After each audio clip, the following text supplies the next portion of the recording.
And welcome back to more Bloodstained, Curse of the Moon. So last time we began our quest to defeat a great demon as Zangetsu. And this time, we're heading into Stage 3, the Brilliant Void. In my opinion, this is the first, actually really difficult stage in the game. It is a classic style Castlevania after all, it's not exactly an easy time, to be honest. So, I remember the stage specifically for trying to do a Zangetsu only run. This was probably the most walled I got in that entire playthrough, if I'm being honest. It was really rough. I would definitely recommend saving that for last, because having 3 health bars is extraordinarily helpful for actually getting through here. And also possibly even switching to casual mode. By the way, every time you reload your file, you actually get the option to swap to one of the other modes. Alright, so Alfred can use Alchemy, which works kinda similarly to Sypha's spells in Castlevania 3. With the character swapping and also the individual character attributes, this game is very Castlevania 3 at times. Basically Miriam being the Belmont, in this case it would be Trevor Belmont, Alfred being Sypha, and we're still missing a character for this analogy, actually 2 characters, because there's also Grant, who I don't think has an analogous character in this game, sadly. I haven't played Castlevania 3 because everyone says US Castlevania 3 sucks in comparison to Japanese Castlevania 3 in terms of actually difficulty. I've heard that the Japanese version is much more forgiving.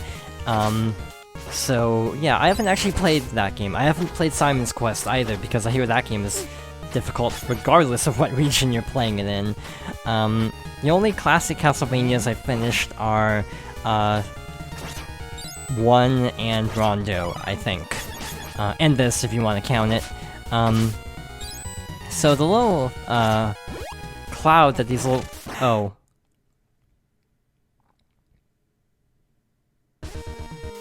And this is why I like platforming as Miriam.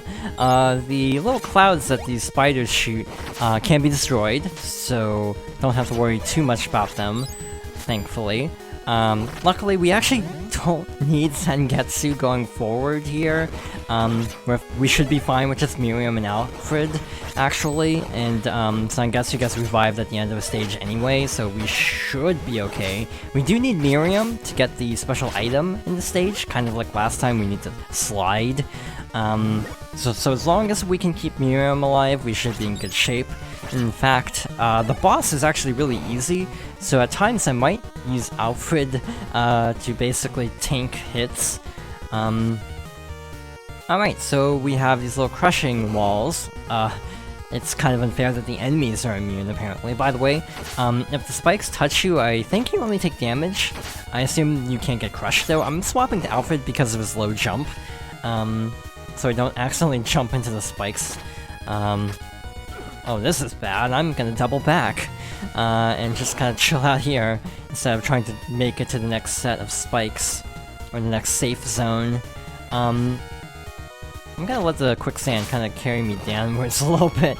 Ow.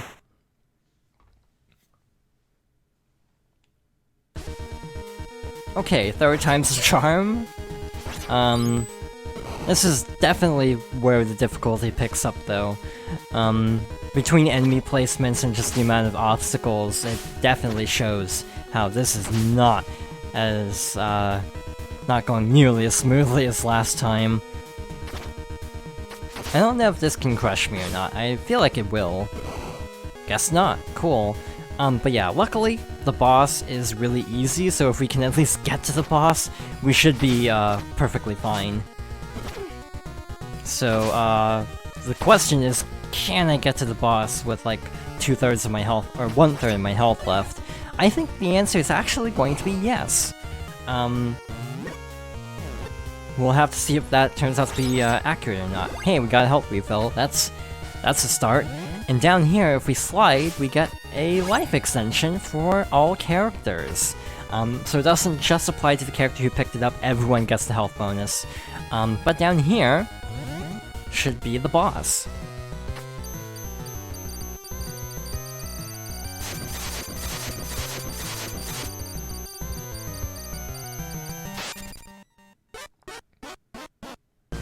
So this is Valifar, and is probably the easiest boss in the game.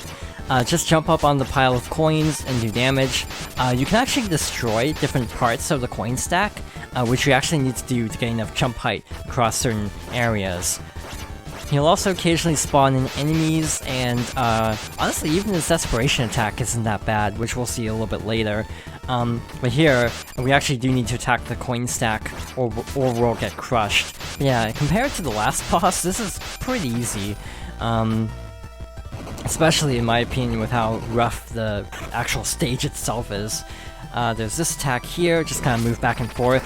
You can actually attack as the coins are going up. I missed the opportunity. By the way, the coin stacks will destroy enemies, so I'm gonna ignore that golem over there and just opt to attack the boss instead. Overall, these are really cool designs, I would say. They kind of break the illusion of the game being kind of 8-bit though, because that's definitely not an 8-bit looking boss, in all fairness. But yeah, I am a big fan of a lot of the character designs, and I feel like, from what I've read, a lot of these characters are also in Ritual of the Night. So basically just move along with the coins, so they'll move back and forth, so just dodge them all as they fall, and you should get... I was gonna say you should get an extra life, but I got clipped at the very end.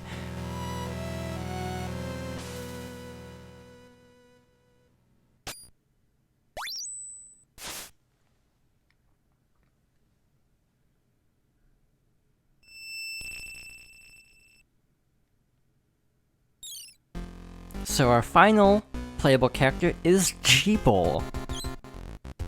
Cursed Shardbinder, you carry the power of numerous demons.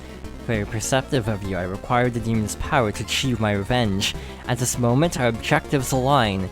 Cooperation would be fruitful for us both. So be it. I'll let you continue breathing for now. Jeeble has become an ally.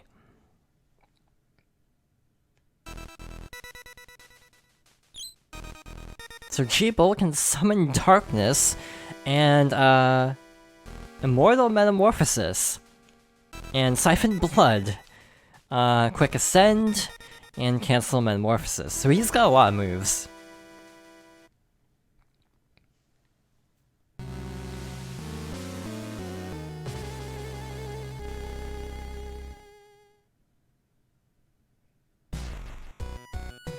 Stage 4, Blasphemy unto Heaven.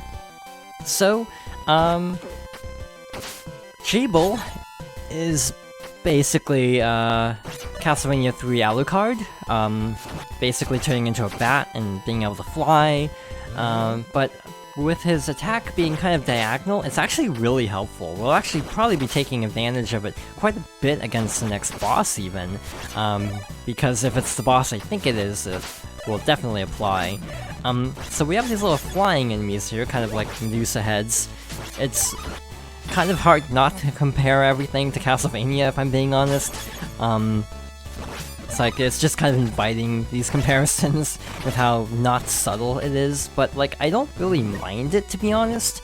I actually am a big fan of when companies take ideas that are not being used by their company and then make a new game out of it. Like, fan games tend to be a legal gray area, so I actually really respect when companies, or when indies, manage to make, you know, legally distinct games that very much harken back and are very obviously harkening back to classic beloved genres. I think of games like Bug Fables recently. There was a Star Fox indie game in the works that's designed to look like Star Fox for the Super Nintendo that's looking like it's turning out to be pretty solid.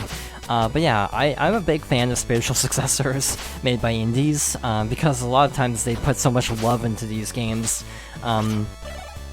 that sometimes gets lost when AAA developers are making similar games. But in any case, we have a lot of archers. We actually want to swap over to Alfred, because if we can get the right power, we can take a shortcut.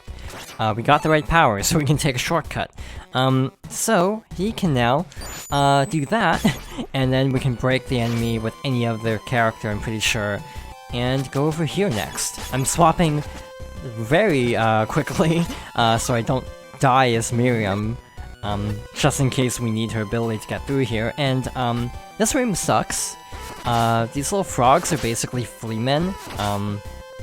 So if you don't manage to get them in the air, you're gonna have a rough time.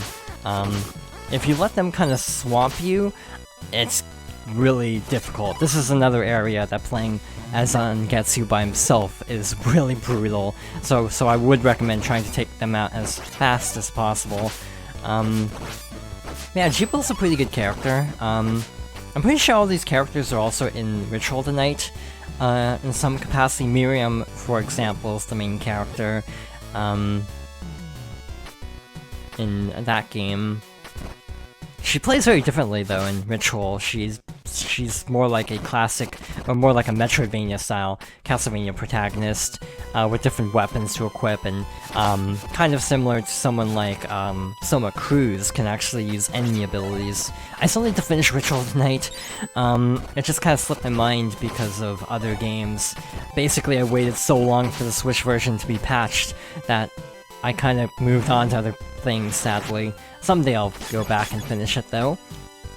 Obviously, now that we have Jibo who can fly, there are two ways to get this. Either slide, or fly up with Jibo. By the way, there is actually a power-up in the first stage. We didn't get it though because it's actually in a place that only Jibo can reach.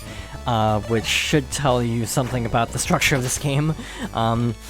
We are also very dangerously low in health with Jibo, which is bad because I really want to take advantage of a specific attack going into the next boss battle. This boss can be a little rough if you're not ready for it, if you're not like expecting certain patterns.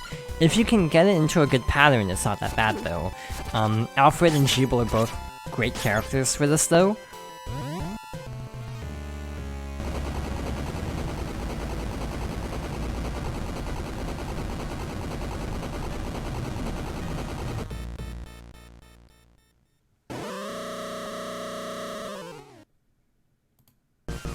Alright, so this is Valak, a dragon.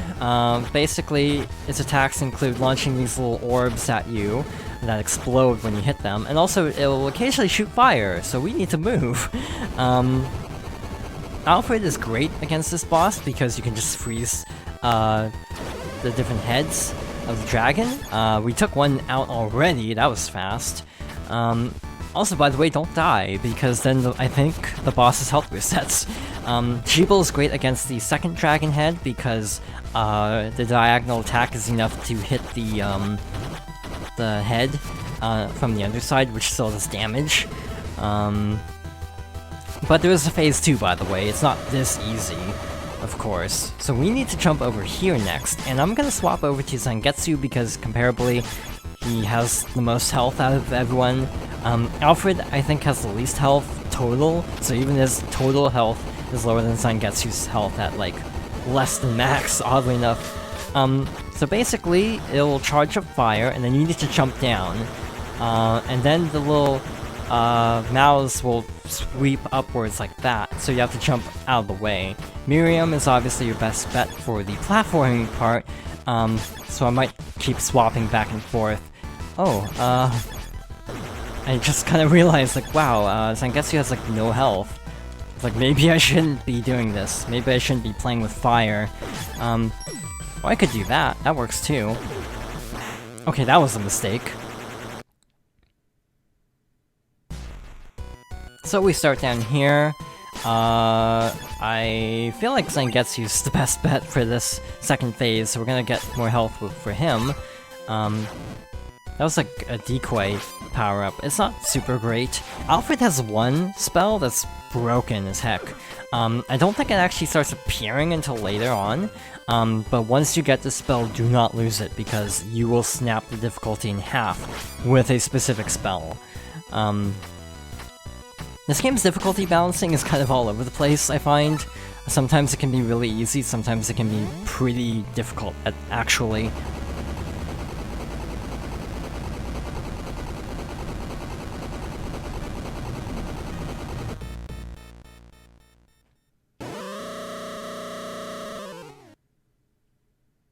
Okay, I want to try something. I'm gonna try to freeze one and then just keep attacking. By the way, we can do this if we need to quickly dodge out of the way. Fun fact, I never thought to do that until now. Across like 4 other playthroughs, I was like, wait a minute, you can fly. And there's another room later on where it has a similar thing of like, why am I playing this badly? You can fly here. So because the orbs do explode, you have to be a little bit careful to get out of the way, like so. Kind of duck a little bit. Overall, this boss I tend to struggle with. I'm not surprised I had a lost character. I can't even say I lost a life. We have 7 lives, so we should be fine even if we do die. I would prefer not having to do this without Jeeble, but we can if we have to. Yeah, I'm thinking about going with Zangetsu for this because, comparably speaking, I think I have a better shot with him. So his hitbox doesn't start until after he roars, of course. Jump down. This jump is like also really finicky with Zangetsu, so that's another reason why I find Zangetsu only difficult. Just his jump isn't as good. There's a way to mitigate that, depending on how you approach a Zangetsu only playthrough, but I'll get into that a little bit more later. This should be the run. Not if I play like that, though. There we go.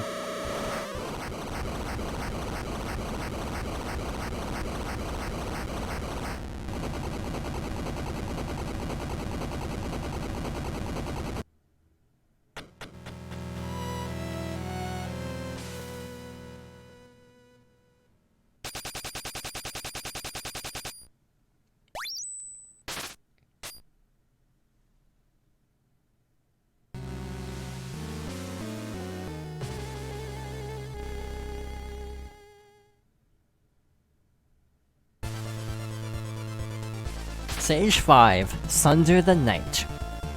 We are going to call it here for now though. So next time we're going to go through stage 5 and probably stage 6 depending on how long this takes. So yeah, thank you for watching and I hope you'll join me next time for more Bloodstained Curse of the Moon.